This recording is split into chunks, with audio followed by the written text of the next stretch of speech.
Hi friends, నేను మీ Jafar. Welcome back to Jafar education. ఈరోజు ప్రధాన దినపత్రికలో వచ్చినటువంటి విద్యా ఉద్యోగ సమాచారానికి సంబంధించినటువంటి ముఖ్యమైన అప్డేట్స్ అన్నిటిని మనమైతే వన్ బై వన్ అయితే తెలుసుకుందాం. నేను జర్నీలో ఉన్నా, సో కొద్దిగా డిస్టర్బెన్స్ ఉండొచ్చు మీకు వాయిస్లో, కాబట్టి అర్థం చేసుకునే ప్రయత్నం అయితే చేయండి. రైట్, ఇక్కడ ముఖ్యమైన అప్డేట్ తెలుసుకునే ముందు మీకు టెట్ అండ్ డిఎస్సికి సంబంధించినటువంటి ఫ్రీ పీడిఎఫ్ నోట్స్లు, materials, daily current affairs updates మన యొక్క వాట్సాప్ గ్రూప్లో ఫ్రీగా అందించబడుతున్నాయి. మీకు కావాలి అనుకుంటే వాట్సాప్ గ్రూప్ లింక్ నేను కామెంట్ సెక్షన్లో పిన్ చేసి పెడతాను, అక్కడ నుండి జాయిన్ అవ్వండి. రైట్, వీడియో చూస్తున్న మిత్రులందరూ వీడియోని లైక్ చేసి మీరైతే వీడియోని చూసే ప్రయత్నం చేయండి. అదేవిధంగా మీ యొక్క మిత్రులకు షేర్ చేసి కొత్తగా చూస్తున్న మిత్రులు మన యొక్క ఛానల్ తప్పకుండా సబ్స్క్రైబ్ అయితే చేసుకోండి. రైట్, ఇక్కడ మొదటి అప్డేట్ ఒకసారి చూసుకున్నట్లయితే మిత్రమా, మనము డిఎస్సి ఫైనల్కి తప్పులపై నిపుణుల కమిటీ రివ్యూ అయితే చేస్తుందని చెప్తున్నారు.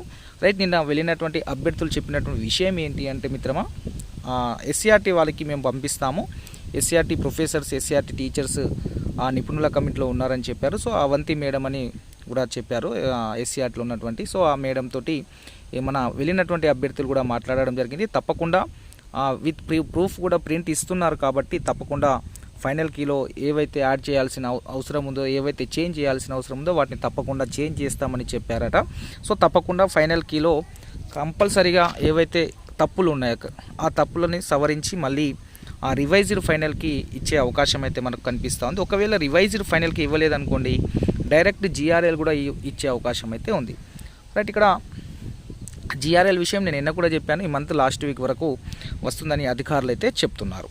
రైట్, ఇక్కడ ఒకసారి ప్రయత్నం అయితే చేద్దాం. డిఎస్సి ఫైనల్ కీలో దొర్లిన తప్పులపై అధికారులు పరిశీలించనున్నారు. దీనిపై నిపుణుల కమిటీ మరోసారి సమావేశమై పరిశీలించినట్లు పాఠశాల విద్యాశాఖలోని ఒక ఉన్నతాధికారి తెలిపారు. ఇక్కడ అడిషనల్ డైరెక్టర్ లింగయ్య సార్ గారు అయితే ఈ యొక్క ఇన్ఫర్మేషన్ని చెప్పడం అయితే జరుగుతుంది. సో దాదాపుగా ఫైనల్ కీకి అయితే సంబంధించి అన్నీ ఏమేమైతే ఉన్నాయో వాటన్నిటి మీరు ఆ అబ్జెక్షన్ వెళ్ళి చేయండి, విత్ ప్రూఫ్స్ కూడా ప్రింట్ తీసేయండి వాళ్ళకి. సో ఆ ప్రూఫ్ని వారు రిఫర్ చేసి సో వారికి కూడా ఈజీ అయిపోతుంది ప్రూఫ్స్ ఇవ్వడం ద్వారా మనము.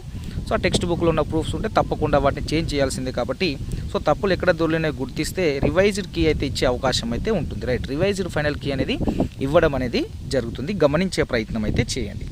నెక్స్ట్ ఇక్కడ చూసుకున్నట్లయితే మిత్రమా, టెట్ మార్కుల అప్లోడ్కి మరొక ఛాన్స్ అయితే ఇచ్చారు. ఇక్కడ చూసుకున్నట్లయితే డిఎస్సి ఫలితాల విడుదలకు ముందే టెట్ మార్కులను అప్లోడ్ చేసుకునే అవకాశాన్ని విద్యాశాఖ కల్పించనుంది మరొకసారి. ఇందుకు 2 రోజుల పాటు అవకాశం కల్పించాలని అధికారులు నిర్ణయించారు. డిఎస్సి ఫైనల్ కీని ఇప్పటికే విడుదల చేశారు. ఫైనల్ కీ పైన అభ్యర్థులు పెద్ద ఎత్తున అభ్యంతరాలు వ్యక్తం చేస్తున్నారు. ఆయా అభ్యంతరాలను రివ్యూ కమిటీ పరిశీలిస్తుంది. సో ఇక్కడ చూసుకున్నట్లయితే మిత్రమా, టెట్కి సంబంధించిన మార్కులు, హాల్ టికెట్ కావచ్చు, మీ నేమ్ కావచ్చు, టెట్కి సంబంధించిన డీటెయిల్స్ ఏది మిస్టేక్స్ ఉన్నా మీరైతే ఎడిట్ చేసుకోవడానికి అవకాశం అయితే వారు కల్పిస్తారు. మీరు హెల్ప్ డెస్క్కి మెయిల్ చేయాల్సిన అవసరం అయితే ఉంటుంది. నెక్స్ట్ ఇంకోటి అధికారిక ప్రకటన మనకు 2 డేస్లో వస్తుంది. నెక్స్ట్ ఇక్కడ డిఎస్సి అప్లికేషన్లో కూడా ఏమైనా మిస్టేక్స్ ఉంటే మీరు మెయిల్ చేసే ప్రయత్నం చేయండి, మెయిల్ చేసి ఆఫీస్కి వెళ్ళి కలిసే ప్రయత్నం చేయండి. సో దాంట్లో కూడా వారు చేసే అవకాశం అయితే ఉంటుంది. రైట్, తప్పకుండా మీరంతా డిఎస్సి అప్లికేషన్లో కూడా ఏమైనా మిస్టేక్స్ ఉంటే మీరు ఫస్ట్ అయితే హెల్ప్ డెస్క్కి మెయిల్ చేయండి, తర్వాత ఆఫీస్కి వెళ్ళండి, డిఎస్సి ఆఫీస్కి వెళ్ళి ఒక అప్లికేషన్ రాసి ఇచ్చే ప్రయత్నం చేయండి. సో వాళ్ళు అక్కడ చేంజ్ చేసే అవకాశం అయితే మనకు కనిపిస్తూ ఉంది. ఇక నెక్స్ట్ ఇక్కడ చూసుకున్నట్లయితే ఇక్కడ చూడండి, క్లియర్గా మెన్షన్ చేశారు. టెట్ మార్కులు, హాల్ టికెట్లతో పాటు వ్యక్తిగత వివరాలు అంటే ఇతర పలు వివరాలను కూడా ఆన్లైన్లో నమోదు చేయడంలో దొర్లిన తప్పుల సవరణకు పాఠశాల విద్యాశాఖ మరో అవకాశం కూడా కల్పించనుందని ఇక్కడ మనకు ఇవ్వడం జరిగింది. రైట్, జిఆర్ఎల్ లిస్ట్ ఇస్తే సమస్యలు ఎదురవుతాయని, సో అందుకనేసే ఫస్ట్ ఎయిడ్ టెట్కి సంబంధించిన అన్ని రకాలటువంటి ఏం మిస్టేక్స్ ఉన్నా సవరించుకోవడానికి అవకాశం కనిపిస్తున్నారు. ఇక నెక్స్ట్ ఇక్కడ కేజీబీవీకి సంబంధించిన ముఖ్యమైన అప్డేట్స్ ఉంది. కొత్తగా 1000 మంది కేజీబీవీ టీచర్లు ఖాళీల నేపథ్యంలో భర్తీకి సర్కార్ అయితే నిర్ణయం తీసుకొనుంది. రాష్ట్రంలో కస్తూరిబా గాంధీ బాలికల విద్యాలయాల్లో ఖాళీగా ఉన్న పోస్టుల భర్తీకి సర్కార్ అయితే చర్యలు ప్రారంభించింది. గత ఏడాది నిర్వహించిన రిక్రూట్మెంట్ టెస్ట్ మెరిట్ ఆధారంగా ఆయా పోస్టులకు నింపేందుకు నిర్ణయం తీసుకుంది. జిల్లాలోని ఖాళీలకు అనుగుణంగా సాధ్యమైనంత త్వరగా భర్తీ చేయాలని స్కూల్ ఎడ్యుకేషన్ డైరెక్టర్ నరసింహారెడ్డి గారు చెప్పారు. డిఓలకు ఆదేశాలు కూడా జారీ చేశారు. రాష్ట్రంలో 495 కేజీబీవీలు ఉన్నాయి. సో వాటిలో టీచింగ్, నాన్ టీచింగ్ సిబ్బంది బదిలీలు కంప్లీట్ కావడం జరిగింది. సో సుమారు 450 మందికి ట్రాన్స్ఫర్స్ కూడా కావడం జరిగింది. వారందరికీ పాత స్కూళ్ళలో సోమవారం రిలీవ్ చేసి మంగళవారం కొత్త స్కూల్లో జాయిన్ చేసుకోవాలని అధికారులు ఆదేశాలు ఇచ్చారు. ఈ నేపథ్యంలో రాష్ట్ర వ్యాప్తంగా సుమారు 1000కి పైగా స్పెషల్ ఆఫీసర్లు, పీజీసీఆర్లు, సిఆర్టీలు, పీటీలు తదితర ఖాళీలు ఉన్నాయి. సో జూన్లోనే వీటిని భర్తీ చేయాలని ఉత్తర్వులు జారీ చేసిన వివిధ కారణాలతో ఆగిపోయాయి. తాజాగా బదిలీలు పూర్తి కావడంతో ఆయా ఖాళీలను భర్తీ చేసుకోవాలని డిఓలకు మరోసారి ఆదేశాలు జారీ చేశారు. 2023-24 నిర్వహించిన పరీక్షలు క్వాలిఫై అయిన వారిలో మెరిట్ రోస్టర్ ఆధారంగా నింపుకోవాలని సూచించడం అయితే జరిగింది. రైట్, ఇక్కడ కేజీబీవీకి సంబంధించినటువంటి ఎగ్జామ్ మనకు 2023లో జరిగింది. సో తర్వాత మెరిట్లో ఉన్న అభ్యర్థులకైతే అవకాశం అయితే ఇవ్వనున్నారు. సో ఇక్కడ మీకు ఏ సబ్జెక్టులో ఖాళీలు ఉన్నాయి, వాటికి సంబంధించిన ఖాళీల వివరాలన్నీ డిఓ ఆఫీస్లో వాళ్ళు పంపించడం, మీకు డిస్టిక్లో పత్రికా ప్రకటన కూడా ఇస్తారు. మీకు జిల్లాలో పత్రికా ప్రకటన ఇస్తారు, జిల్లా పేపర్లో వస్తుంది. అదేవిధంగా డిఓ ఆఫీస్లో కూడా పేస్ట్ చేయడం జరుగుతుంది, ఏ జిల్లా ఏ సబ్జెక్టులో ఎన్ని ఖాళీలు ఉన్నాయనేది. నెక్స్ట్ మెరిట్లో ఉన్నవారు ఎవరు ఉన్నారనేది వారికి పర్సనల్గా కాల్ చేయడం కావచ్చు, మీకు మెసేజ్ చేయడం కూడా జరుగుతుంది. గమనించే ప్రయత్నం అయితే చేయండి. ఒకవేళ తెలియకపోతే మీరు అక్కడ మీ యొక్క సంబంధిత డిఓ ఆఫీస్లో ఎవరైనా తెలిసిన వాళ్ళు ఉంటే అక్కడికి వెళ్ళి మీరు కనుక్కునే ప్రయత్నం చేయండి. ఒక 2-3 డేస్లో మీకు దానికి సంబంధించిన ఖాళీల వివరాలు, అదేవిధంగా వెరిఫికేషన్ అనేది నిర్వహిస్తారు డిఓలు. డిఓ ఆఫీస్లోనే ఎంత ప్రాసెస్ అనేది జరుగుతుంది, గమనించే ప్రయత్నం అయితే చేయండి. రైట్, ఇక్కడ మేడ్చల్ మినహా అన్ని జిల్లాల కలెక్టర్ల అనుమతితో ఆయా పోస్టులను నింపుకోవాలని ఆదేశాలు ఇచ్చింది. మేడ్చల్ జిల్లా తప్ప మిగతా అన్ని జిల్లాల కలెక్టర్లకు ఆదేశాలు ఇచ్చారు. కలెక్టర్ అనుమతితో ఎక్కడెక్కడ అవసరం ఉందో అక్కడక్కడ తీసుకోవడానికి డిఓలకు అయితే పర్మిషన్ అయితే ఇవ్వడం అయితే జరిగింది. ఇక నెక్స్ట్ ఇక్కడ అప్డేట్ చూసుకున్నట్లయితే మిత్రమా, 1280 ల్యాబ్ టెక్నీషియన్ పోస్టుల భర్తీకి నేడు నోటిఫికేషన్ అయితే ఇవ్వనున్నారు. 2030 మంది స్టాఫ్ నర్సు పోస్టుల భర్తీకి 10 రోజుల్లో అయితే నోటిఫికేషన్ రాబోతుంది. ఈ నెలాఖరులో ఫార్మసిస్టుల సెలెక్షన్ లిస్టు కూడా. మొత్తానికి ఈ నెలలో వైద్య ఆరోగ్య శాఖలో 4000 పోస్టులకు నోటిఫికేషన్ కూడా రాబోతుంది. ఇక్కడ ఒక విషయాన్ని గమనించండి. రైట్, ఇక్కడ విషయాన్ని గమనించినట్లయితే జాబ్ క్యాలెండర్ ప్రకారమే ఉద్యోగాల భర్తీకి ప్రభుత్వం అయితే చర్యలు తీసుకుంటుంది. గమనించే ప్రయత్నం చేయండి.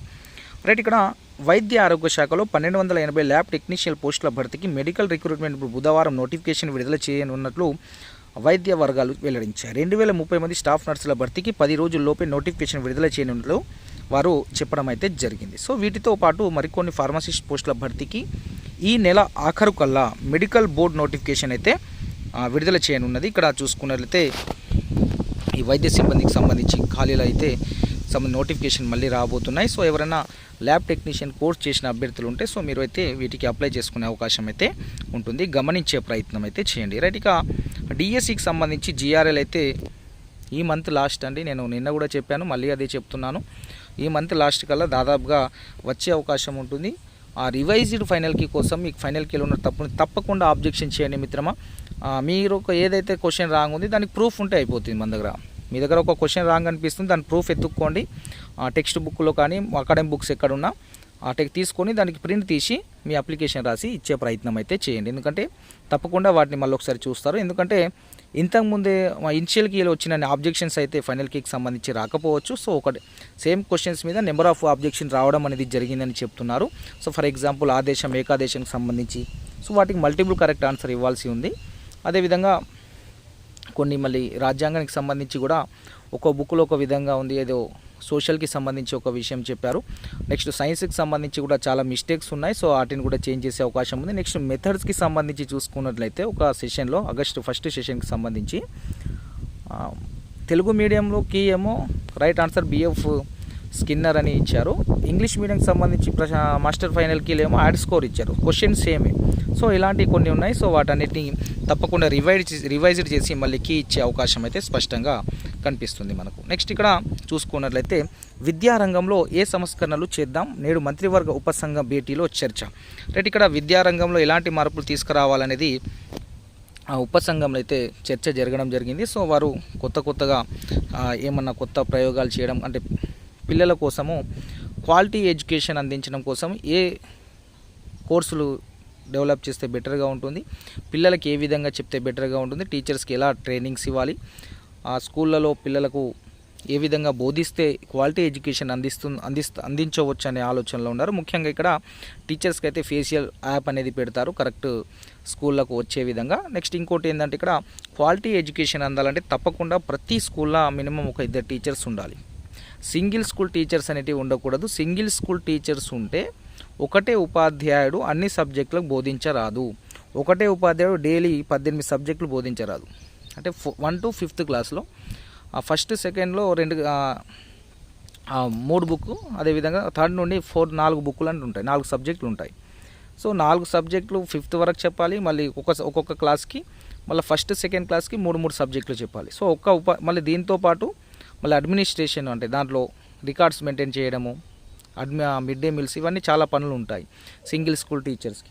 సో ఒక సింగిల్ స్కూల్ టీచరు ఇవన్నీ చేయడం చాలా కష్టంతో కూడుకున్న పని. కాబట్టి తప్పకుండా ఆ స్ట్రెంత్ 20 ఉండనివ్వండి, 30 ఉండనివ్వండి, 20, 30 ఉంటే ఖచ్చితంగా 2 టీచర్స్ని తప్పకుండా వేయాలి. సో 2 టీచర్స్ ఉంటేనే ఆ స్కూల్లో క్వాలిటీ ఎడ్యుకేషన్ అందే అవకాశం అయితే ఉంటుంది. సింగిల్ స్కూల్లో వల్ల చాలా ఇబ్బంది ఉంటుంది. నేనైతే ఆల్రెడీ చూశాను చాలామంది, కాబట్టి చెప్తున్నాను. సింగిల్ స్కూల్ వల్ల సో ఆ విధంగా ప్రభుత్వం ఆలోచించి ప్రతి స్కూల్లో 2 టీచర్లు ఉండే విధంగా స్ట్రెంత్ 20 ఉండనియండి, ఒకవేళ తక్కువ కూడా ఉండనియండి, వాళ్ళని స్ట్రెంత్ పెంచమని టార్గెట్ పెట్టండి వచ్చిన టీచర్స్కి. సో వాళ్ళు స్ట్రెంత్ పెంచుతారు. పెంచిన తర్వాత 2 టీచర్స్ ఉంటే ఏం బెనిఫిట్ అవుతుందంటే పిల్లలకు క్వాలిటీ ఎడ్యుకేషన్ అందే అవకాశం అయితే ఉంది. సో ఇక్కడ లోపం ఎక్కడ ఉందంటే టీచర్స్ లేకపోవడం ఒకటి, రెండోది టీచర్స్ని టైంకి రిక్రూట్ చేయకపోవడం. ఫర్ ఎగ్జాంపుల్ నేను ఒక విషయం చెప్తున్నాను. ఖాళీలు ఏర్పడ్డాయి అనుకోండి, సో అక్కడ టీచర్ ఉండడు, అక్కడ ఒక అకాడమిక్ ఇన్స్ట్రక్టర్ని పెట్టారు, ఎక్కడ ఒకరిని తీసుకొచ్చి అక్కడ అడ్జస్ట్ చేస్తారు. పిల్లలు ఎక్కువ ఉంటారు, టీచర్స్ ఉంటారు. ఫర్ ఎగ్జాంపుల్ ఒక స్కూలు 90 మంది పిల్లలు ఉన్నారు, దాంట్లో 3 టీచర్ ఉంటే ఒక టీచర్ని వేరే స్కూల్లో అడ్జస్ట్ చేశారు, ఇంకో ఇద్దరు టీచర్స్ మిగిలారు, 90 మంది పిల్లలు ఉన్నారు. 90 మంది పిల్లలకు 2 టీచర్స్ ఎట్లా బోధించగలుగుతారు? అన్ని క్లాసులు 5th క్లాస్ వరకు సాధ్యమవుతుందా? సో దీనివల్లనే పిల్లలకు క్వాలిటీ ఎడ్యుకేషన్ అయితే అందకపోతుంది. సో వాటిని ఫుల్ఫిల్ చేస్తే ఫస్ట్ టీచర్ రిక్రూట్మెంట్ టైంకి చేస్తే, దాని తర్వాత ఎంఈఓ పోస్టులు, డిప్యూటీ డిఓ పోస్టులు ఇవన్నీ ఫిలప్ చేస్తే చాలా బెటర్గా ఉంటుంది. నెక్స్ట్ ఇక డిఎడ్ సెకండ్ ఇయర్ వాళ్ళు అయితే హాల్ టికెట్లు అయితే విడుదలయ్యాయి. సో మీ బీఎస్సీ వెబ్సైట్లోకి వెళ్ళి, బోర్డ్ ఆఫ్ సెకండరీ ఎడ్యుకేషన్ వెబ్సైట్లోకి వెళ్ళి మీ యొక్క హాల్ టికెట్లను డౌన్లోడ్ అయితే చేసుకోవచ్చును. రైట్, ఇక ఈరోజు ప్రధాన దినపత్రికలో వచ్చినటువంటి విద్యా ఉద్యోగ సమాచారం అయితే ఈ విధంగా ఉంది. ఇంకే అప్డేట్స్ ఉన్నా మీకు ఎప్పటికప్పుడు అందించే ప్రయత్నం చేస్తుంది జాఫర్ ఎడ్యుకేషన్ టీం. సో మీరైతే తప్పకుండా మన యొక్క ఛానల్ని సబ్స్క్రైబ్ చేసుకొని మన యొక్క వీడియోస్ని లైక్ చేసి మీ యొక్క సపోర్ట్ని అందించండి. మరిన్ని నోట్స్లు కావచ్చు, అదేవిధంగా మెటీరియల్స్ కావచ్చు మన యొక్క వాట్సాప్ గ్రూప్లో మేము షేర్ చేసే ప్రయత్నం అయితే చేస్తాము. Thank you so much.